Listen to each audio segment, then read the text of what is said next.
Hey guys, what's going on? So in the video today I'm very excited because in today's video I am here to talk about this new backpack creation of mine.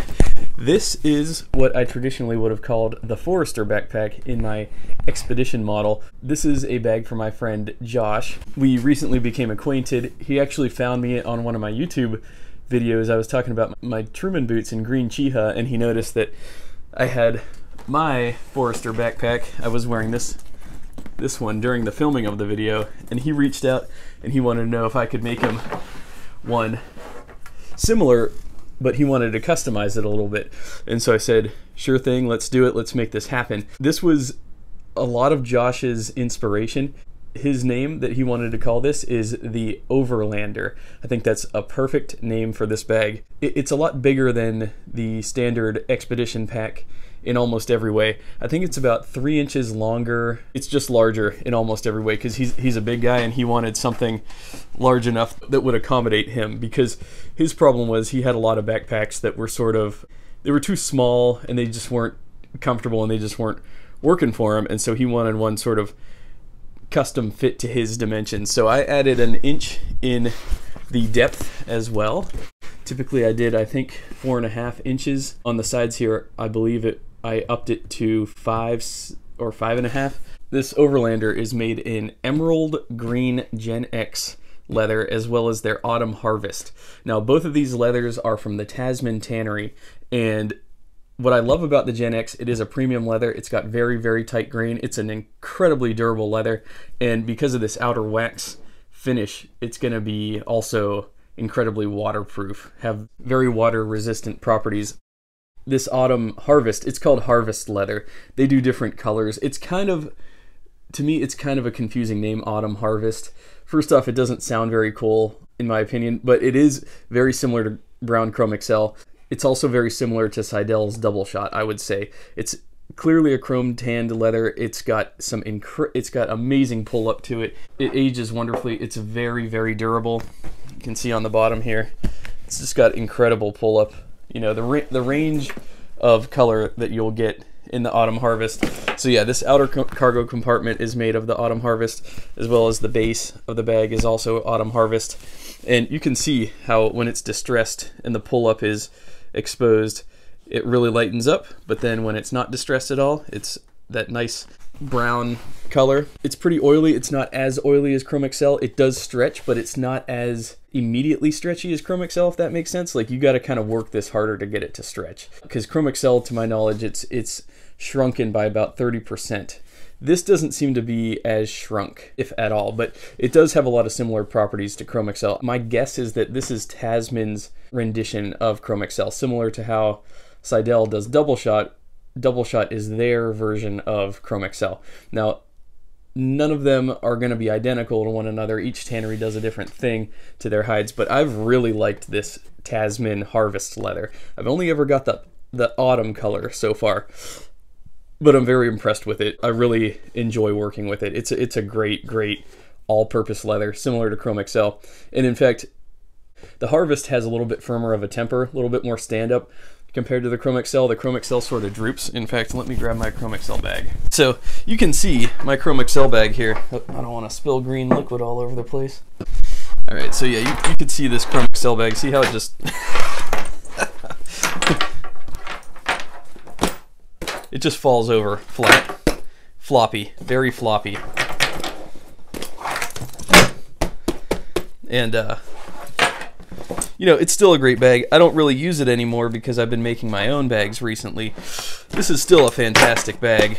My bags, I will say though, I love everything about this thing. I will say though that my bags are a bit of an upgrade. I took everything in this, I observed everything with how this bag was constructed, and I just sort of upped the ante in terms of materials, build. This Chrome XL and Essex, they make for wonderful leathers, and they're incredibly durable. And in fact, this has been laying on my floor. I've stepped on it a few times. Doesn't matter. But you can just see it's very flat. Whereas this thing can stand up on its own.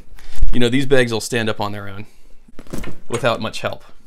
So there's no floppiness really to it. It's very firm. See, it's not collapsing when I hold it this way, this bag is empty and there's no liner in it. So that's the leather itself holding itself in place like that. Whereas this, watch this.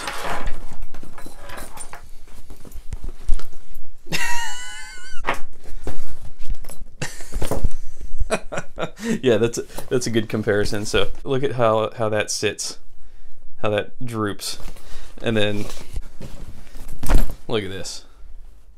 Basically doesn't do it at all. I mean, it will to a degree, but it just shows you how much firmer of a temper. It's much firmer. Think of like more of a cardboard property. Now that's not a bad thing. It's still a very rich, supple leather. It just, the fibers are very, very firm. Whereas in Chrome Excel, I think what's happening here with Chrome Excel typically is, yeah, it's a great leather, but it's because it's so droopy, it collapses so much easier, and it's still going to hold up. But the point is the fibers, because of the way that they make Chrome Excel and the way that they tan it, the fibers kind of become looser, and so that's what's going on there. So this is the Overlander. It's about 27 inches when it's fully unrolled, and when it sits, it's about 21 inches when you really roll the roll top down and cinch it down. Now, it's basically a lot of the same dimensions as the other ones that I make. It's just designed to house a lot more volume. I also added my straps. These straps are typically 19 inches. I believe I made his 21 inches. So I just added a lot of dimensionality to this one. Just whatever my standard measurements were, I added an inch or 2 or 3 to make it longer, a little bit wider, and to hold a lot more volume, including this outer cargo compartment, which is a lot of work, but I am really happy with how these are coming out, as opposed to, I still really like my standard outer flap. I like the look of it, I like the simplicity, and it gets you through in most any situation. This outer cargo compartment probably does take about 10 hours to cut, stitch, rivet onto the bag. It's a lot of extra work, but it is secure, it is waterproof, whereas the outer pocket flap, you know, it's good for like throwing in some papers or something, but this thing is, you know, you could safely throw your iPhone in there and it's not going to get wet, or like a tablet or something like that. So this is kind of funny. I didn't plan this, but I do a lot of crazy health stuff. No, this isn't green beer.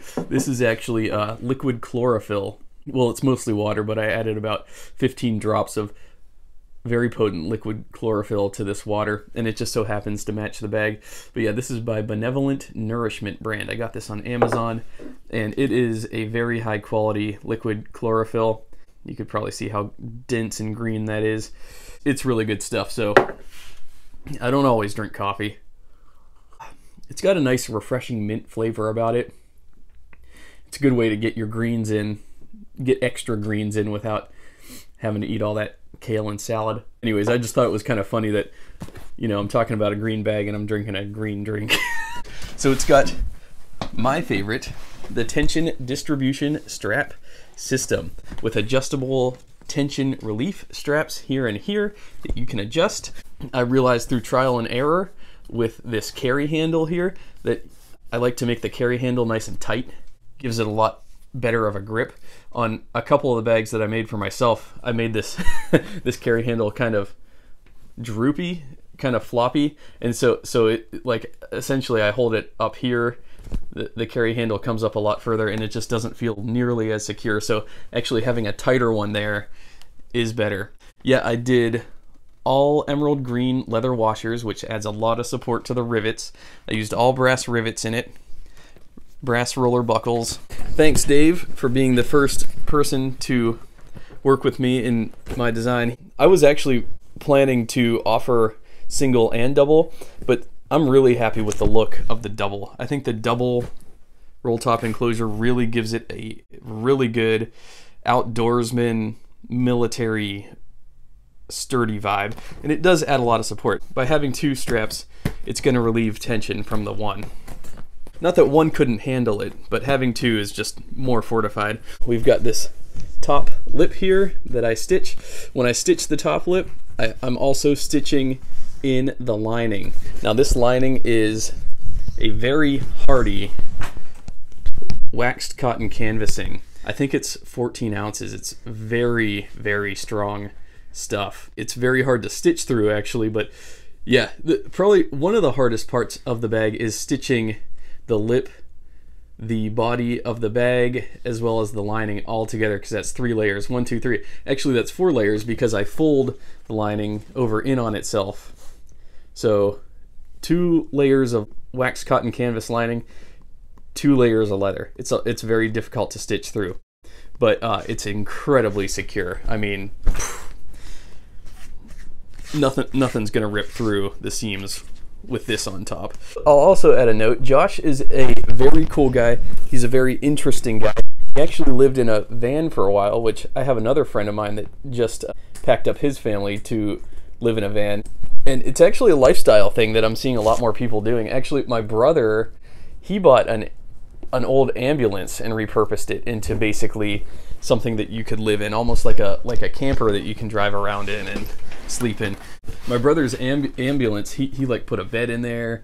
He's got like chargers everywhere. He's got like, it's totally loaded up with all his stuff, and so he'll drive it around on trips, and he has a great time. He takes his dog along with him, and they have a blast. And so anyways, so yeah, I have friends that just moved into sort of like a luxury van. It's got a bed, it's got a shower in it. It's crazy. Like I toured it just last night. And anyways, so my buddy Josh, he did the same thing. So I'll leave a link to his YouTube channel below. His channel is known as A Wayward Man, and you can go check him out. He uploads videos sporadically, but very cool guy, very interesting stuff. You could follow along and check out his videos. He has a lot of cool stuff on there. The van life type videos is its own niche thing. Like, it's its own rabbit hole. I went down the rabbit hole, and there's just tons of channels of people that live in vans, and they really do a good job with them. You know, it's a quaint lifestyle, but they really make it work. And if you're a DIYer type, and that was like something that you ever wanted to do, like, there's plenty of good resources out there about living in vans or living in trailers. And then beyond that, there's all kinds of really cool channels about people just building little cabins in the woods, and they look phenomenal. And then, they'll go use that cabin as like a retreat for like a week at a time, throughout the year sporadically. And I think it's really cool. I think it's awesome.